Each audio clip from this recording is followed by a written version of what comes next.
Hi అండి. వంకాయ పచ్చిరొయ్యలు curry చేశానండి. ఏం లేదండి, గిన్నె పొయ్యి మీద పెట్టి ఆయిల్ వేసి ఉల్లిపాయ పచ్చిమిరపకాయలు బాగా మగ్గబెట్టాలండి. దాని తర్వాత కొంచెం పసుపు, ఉప్పు, పచ్చిరొయ్యలు వేసి బాగా మగ్గబెట్టాలండి. మగ్గిన తర్వాత వంకాయ ముక్కలు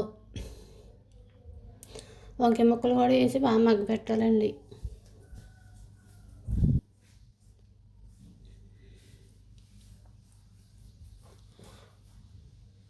తెల్ల వంకాయలకి కొంచెం టైం పడుతుందండి ముక్కలు మగ్గడానికి.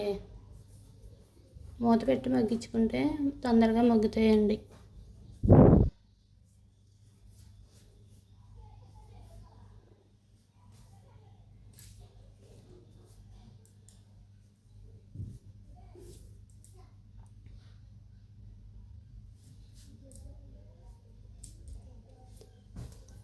తగినంత కారం, గరం మసాలా,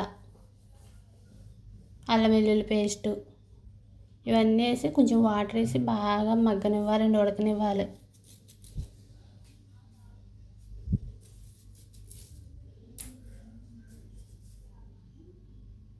మీకు ప్రతి వీడియోలో చెప్తానండి, ఏ కూర అన్నా సరే నూనె తేలిదాకా ఉడికించుకుంటే చాలా టేస్టీగా ఉంటుందండి.